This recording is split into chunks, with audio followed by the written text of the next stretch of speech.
Okay. Good afternoon, everyone. Thank you for coming to the Brick City. I want to acknowledge to my right Amtrak Chair Tony Kosha, President, CEO Steve Gardner, Diane Scacchetti is our Chief of Staff and former Chair of NJ Transit. To her left, Kevin Corbett and Fran O'Connor, NJ Transit Board Chair, and their colleagues. I convened this meeting for an obvious reason, and what I'm about to say, I think, is sentiment. Can you pause for 1 second? Sure. I'm getting some interference, and Nope. I can't hear your voice. That's usually a good thing. Yes, I apologize for the stepping in.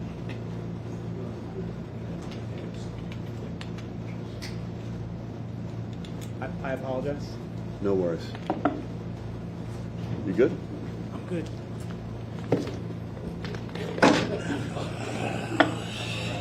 Wow.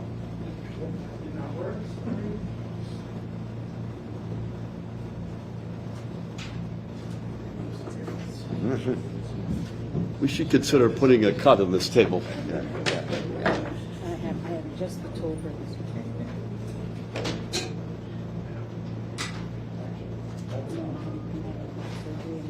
You be careful, guys. Don't worry about it. Don't worry. Thank you, Governor. Your inspiration. Thank you. My pleasure. You set? Yes, he's getting there. We appreciate it. Okay. I'm going to give you another 20 seconds, and then we're going to jump in. We're good. We good? Okay. Any event, let me repeat what I just said. Thank you all for coming to Newark this afternoon. I want to acknowledge the Amtrak team led by Tony Kosha and Steve Gardner, NJ Transit, Fran O'Connor and Kevin Corbett, and Diane Gutierrez-Scacchetti to my left, and their colleagues. And I convened this meeting for obvious reasons. What I'm about to say, I think, are sentiments held by literally everyone at this table. The performance of late across the board has been unacceptable. As Tony mentioned in our private discussions, people don't care why it happened. They want to get home. They want to get to work. They want to see their kids. They want to get to school, whatever it is. And this has to be a collective effort that is focused on the substance of getting this right. We also have to accept the reality that in both organizations, you've got decades of underinvestment, which, we're making up for lost time on both sides of the house here and doing the best that we can. But the commitment, the absolute commitment to both organizations from our office and from me personally is to get stuff fixed. Amtrak is going to send out, I think almost even concurrent with these remarks, a press release with a whole series of very specific steps that in most cases both organizations will be taking jointly together. Heightened level of inspections, a higher cadence of getting in the room together, plans to address whether it's catenary, pantograph, or other issues that are out there in a cooperative, teamwork-focused way across both organizations. And in fact, we had specific discussions about follow-up meetings that may happen as soon as this afternoon. But I will say this must be fixed. There's no choice. We also have to accept the environment in which we're operating. Mother Nature is out there. As I mentioned, decades of underinvestment that both organizations and our administration are having to make up for. But there is a commitment to absolutely work transparently together in a spirit of teamwork, a spirit of focusing on the substance, a spirit of getting out ahead of problems as best we can, and to make sure that commuters, in our case New Jersey commuters, have the experience that they richly deserve. They've not had that over the past number of weeks. Nobody in this room is happy about that. And we are all committed to doing everything we can to have that experience be as good as it possibly can be. Perhaps, Tony, if I can ask you to say a few words on behalf of Amtrak. Sure. Thank you, Governor, and appreciate your convening this meeting. And let me say one thing that I want to. If I leave you with no other thought, hopefully I convey this effectively. There isn't a single member of the 20,000 people team at Amtrak that finds what's happened and the commuter experience in the last several weeks to be acceptable. It is, in fact, unacceptable. That's the word we would have used.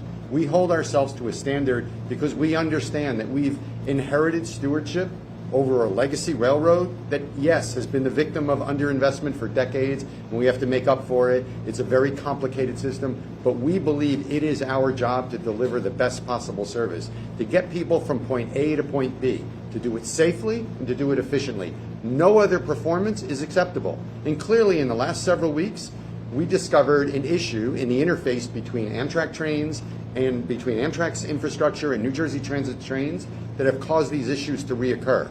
And we are moving heaven and earth to determine the precise cause of that and to address it. And in the meantime, we've taken mitigation efforts to try to minimize it from happening again. And we're doing everything in our power to do that, whether it's committing people, money, resources, et cetera, to doing it. You know, let's understand that Amtrak and New Jersey Transit in the last 3 years have invested over $500 million in upgrading the infrastructure to make sure that these occurrences are limited. But we are operating an older railroad that has many issues that we have to work on and our challenges day to day. But it is up to us to work effectively between the Amtrak team and the New Jersey Transit team. It is not a commuter's concern as to whether we're coordinating our activities correctly, whether or not we're spending the time or resources. They just want to get home. They just want to get to work. That's all they really care about, and it's our job to deliver that to them. So I am committed, as I know the governor is committed, to doing everything possible within our respective organizations to make sure that that happens. I can't promise you that there won't be instances in the future. Someone asked me the other day, should people rely on commuting via New Jersey Transit or Amtrak given some of the things that happen? And my answer is yes, they should rely on it. And we should be delivering to you a service that gives you the comfort to do that. We will fix these problems. And more problems will occur as we renew this capital. But we will fix these problems, and we will get to a place where the operations are much better than they've been in the last several weeks. And we're hoping that that's an anomaly that we don't have to have people experience again. Thank you, Tony. Before I ask Kevin to say a word, I want to rewind the clock and revisit history for 1 second. The relationship between Amtrak and the New Jersey administration, or the relationship between Amtrak and NJ Transit before we got here, was not what it needed to be.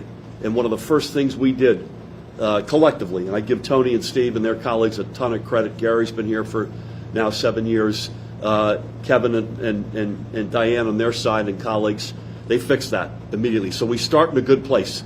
This is a constructive, cooperative relationship. That's not an excuse for unacceptable service, but that is a fact. So when we talk about the wreck that we inherited with NJ Transit, part of that wreck was a dysfunctional relationship, and I'm happy to say from day one that has gotten into a different, better, stronger place, and that gives me a lot of confidence that that's a good foundation, notwithstanding the unacceptable service that we could build on. Kevin, please. Governor, thank you, and just as you said, and Tony, the same thing. We certainly know that it's unacceptable, and we both collectively know that. It's the drilling down to really how do we tackle these problems, whether it's catenary, whether it's signal. We're taking what's coming out of this effort.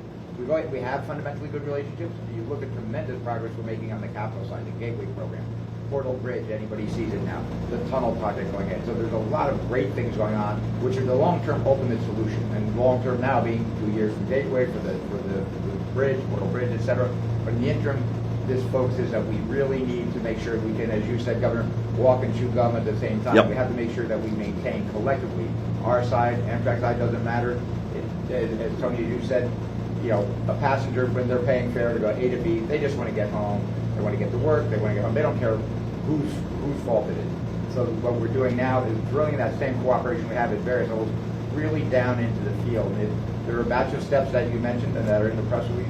I think the most important thing is really that we're getting that transparency and drilling it down within the people who are on the field, and then also taking that communication that's going on in the field equally to then have that communicate that out to our riders ASAP. But for Amtrak, it's different intercity a bit. You know, one of the differences, you know, for us, a half-hour delay, you know, may not be as bad for intercity people riding Amtrak, but for us, that could be 60 trains, 70 trains, thousands of people who are on Twitter, they're frustrated. So we really need to get that. Who can blame them? Yeah, that's where we need to get, as we identify problems will come. We're bringing in outside expertise as well as being totally open and working together in an organized fashion here regularly. But we're also working on really getting that communication from the field reliable out as quickly to the customer. Kevin used the phrase walk and chew gum at the same time, which I think is an important, nice frame. We are doing collectively, all of us, historic things on some of the biggest transit projects in the country, in the history of New Jersey, maybe in the history of the United States. The Portal North Bridge coming in ahead of schedule is a game changer, which Tony alluded to earlier. The Gateway Tunnel, Hudson River Tunnel project, game changers. Difference between one-seat rides and not, among other things.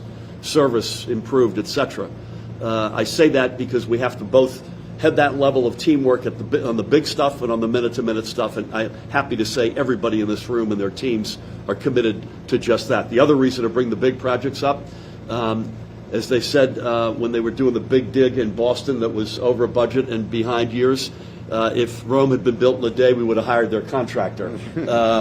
Unfortunately, some of the stuff, the big fixes, are going to be measured in years. But when we get there, it'll be a whole different world thanks to the work that's being done by people in this room today. With that, we'll take a couple of questions. Could you speak up? Sorry. Sorry. The hike that's coming up in July 1st, is it still fair given the ongoing issues for commuters who still look forward to that? That's a decision for the board members. That's not my call. But I would remind everybody that it's a multi-pronged approach to solve the fiscal challenges at NJ Transit. And NJ Transit's not unique.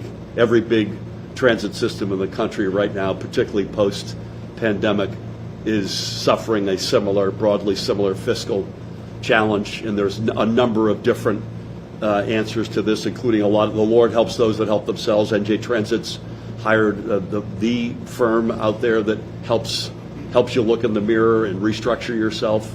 We've got the corporate transit fee that we've proposed, the fare you mentioned. The state will continue to shift money, so it's a multi-pronged effort. And again, we're no different. NJ Transit's no different. Look at the MTA challenges right across the Hudson River as one example. A follow-up on that kind of question. Is it possible at all for a fare hike to be eliminated considering the budget deficit that NJ Transit is facing at this moment? Congressman Michael Sherrill today sent out a release saying they should rethink that. Is that even possible? I have nothing to add on my last answer, but thanks for asking again. Governor, you said a moment ago that these projects, the long-term projects, take years. Yep. Which is well said, but the fact is that the capital plan is extremely important. In the case of Jersey Transit, it seems you mentioned that there's disinvestment that's gone on for years. Christie did it, but you've done it also, taking money out of the capital plan, putting it into operating the system. So, I just would, with all due respect to the premise of your question, the capital plan is at a record high, and it's been that way for several years. So that's just a fact. But you are taking money out of the capital plan and using it to run the operation, aren't you? I don't believe we are. No. No. Money that goes for capital, people are using that phrase, but it's money that is used to extend the life of existing assets. Yeah, but it does go to the operation of the rail. Can I ask you, what's the question, though? The day-to-day operation. No, it Well, if doesn't you go extend the that life way. of an asset, I would view that as a capital. But what's the question? So the question is, you promised years ago that you were going to fix New Jersey Transit if it kills you. But here we are.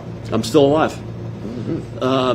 Yeah, but listen, what would you like me to say? We are beholden to infrastructure, and I guess you got a room of nothing but goodwill here, including our Amtrak partners. But you're dealing with realities, including ones that have built up over decades, that we're doing our very best to manage, including things that are technically, in some cases, out of our control. If you look at on-time performance, safety, customer satisfaction in NJ Transit on both rail and bus today, and you compare it to 7 years ago, it's night and day. It's still not perfect. We're still not done. We're on a journey. We clearly have challenges, but it is night and day. Please. Governor, when's the last time you took New Jersey Transit, and when you did you find the service as frustrating as maybe you should have? I have largely had very good experience. It's been several months. I did it right around, I know for whatever reason, in the spring, around budget time. I got to get back on it. My experiences have been outstanding, and I've taken it deliberately over the years. I used to do it literally once a week pre-COVID, and I want to get back to some kind of cadence. But I deliberately have taken it in different parts of the state, and it's been a good experience. Larry? This is a question. You know I was born in Boston. Are you deliberately offending me by reminding me that my Red Sox aren't that good? Where you would say I was unfair on the fans. Here you go. The delegation has sent a letter to Amtrak, and of course, Congressman Frank Malone has spoken very, very clearly about wanting to use infrastructure money, specifically from the Hyden infrastructure law, to start replacing the catenary now. Suggested that the state of good repair money that has $6 billion in it could be tapped. What's your response to Congressman Malone, and can that work get started using that pot of money? Tony, You Steve? spoke to Yeah, sure. I had a chance to talk to the congressman. So Amtrak received. Steve, I'll bet they might want you to scooch over a little bit closer. Is that accurate? Absolutely. Okay. Just trying to help you out there. Please remember this. So Larry, I had a chance to speak to Congressman Pallone, and there are two different pots of funding that came to Amtrak directly, some for the Northeast Corridor, some for the rest of the network. We are looking to take some of those funds. Those funds were for a variety of needs across the whole Northeast Corridor. They cover our accessibility requirements, our fleet upgrades, our facility improvements. They also can be used for some state of good repair work. So we are looking to see if we can direct some of those funds to actions that come out of our investigation and joint prioritization with New Jersey Transit. Now, but I want to be clear, the big projects, those come and are funded through the Federal Railroad Administration's discretionary grants. So the US DOT got the bulk of the funding for passenger rail, and they award those funds for grants. And we in New Jersey Transit have to work together to apply for those funds. We have two projects potentially to apply for this year, one which would completely start the process of replacing the catenary between North Brunswick and Newark, and also to upgrade signal systems there. So those are the kind of long generational improvements that will fundamentally replace these aged assets with a high value, high reliability system that we can jointly go after and get in the ground. Where we've done that work, like what we did in central part of the state, it has resolved these issues with catenary. We need to continue that level of engagement, replacing these 19th century or 20th century assets with 21st century assets. We'll do that in partnership with New Jersey Transit, with New Jersey, focusing on the highest priorities that deliver reliability to riders. Follow up on that is the question commuters would obviously want to know, how soon can we see this start to happen? Well, so a really exciting part of this is that just in a year and a half from now or sooner, the Portal Bridge project will be done. That'll replace 3.5 roughly miles of catenary and signals right here in the most important part of this system, which is between Newark and New York Penn Station. And between all the projects that we have started, the Hudson Tunnel project, et cetera, that the governor mentioned, you're going to replace essentially the entirety of this system between Newark and Penn, where the tracks narrow down to 2 tracks, and we are now focused on building a 4-track reliable railroad. So relatively soon, that Portal Bridge project will start to address the issue here. We'll get started already. We've already started some of the initial work, and we can get this additional funding, which we expect to be available this year if we apply for it, to begin all the work to the south and delivering a higher quality experience for riders for both New Jersey Transit and Amtrak. Thank you, Steve. One more, please. Now, there are some Republicans that have said these transit loads have, fallen also in the hands of the federal government, most more specifically the President and the Biden administration giving Amtrak's involved in federal dollars. Is there any thought about reaching out to the White House, talking with the President about these issues? We talk to the White House all the time. I'll be with the President this weekend. But I don't agree. I say with respect, I don't agree with the premise. I think this has been the infrastructure federal administration, perhaps other than FDR, in the history of our country. They are, like we are in Jersey, like Amtrak is, like NJ Transit is, making up for lost time in many decades that came before them. So we work with them. Listen, I don't want anyone here to think that this is a perfect world. It is not, and there are challenges that are going to be really difficult for us to deal with. What we can do is maximize the coordinated effort. And I would say between Amtrak, NJ Transit, our administration, the feds, I've got no complaints on the maximizing the efforts reality. But we are making up for a long time in the past. Tony, Governor, you wanna yeah, add? can I just add to that, because I can sort of confirm for you that not only is the White House and the administration aware of it, but they are actually very proactive in engaging and encouraging that we do everything possible to remedy the situation from the outages from the disruption over the last several weeks.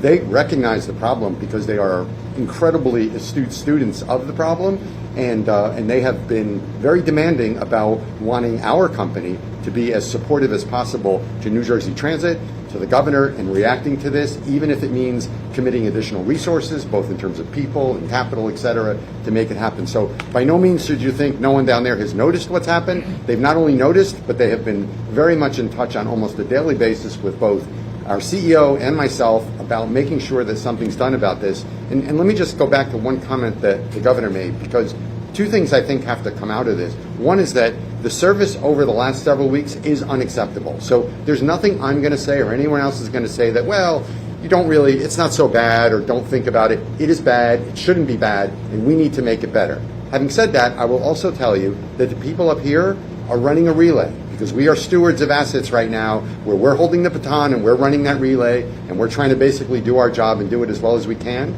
But we are following people who basically, when handed the baton, just kind of stared around and did almost nothing. So we're starting at kind of a deficit to fix those problems as we try to create service that has got the kind of reliability. It would be great if we had a brand new modern system, but we don't. And as Stephen mentioned to you, these are projects that may take a long time, but we will see the benefit right away. If 1/3 of the catenary that causes these disruptions potentially is going to be replaced as part of a portal bridge that's going to be done in a year and a half, that clearly should give people hope and reason to believe that we are getting to a better place. No excuse for not delivering it today. I agree with that completely, but there really needs to be a sense of acknowledgement that the people in charge of these assets recognize that what has to be done, and in fact are getting it done. I'll just conclude by saying thank you for those comments, and thanks to each and every one of you for the spirit of goodwill. The service has been unacceptable. That is a unanimous opinion. We will commit everything we can, especially maximum effort, transparency, real-time solutions, to do everything we can to address this going forward. And we will accept no standard less than outstanding customer satisfaction. As we have said several times, having said that, we're making up for lost time. So please bear with us. We'll do the best we can, given we're talking about decades of underinvestment in all of these systems and all of these arenas. This is a substance-first approach. Let's get away from the blame game. Let's not play politics, which I suspect part of the reason that's come up from the question you had. I'm not saying that to you. I'm saying that that's the background. No time for that. Let's focus on substance. Let's deliver outstanding customer service. Everybody at this table is committed to that. Thank you all.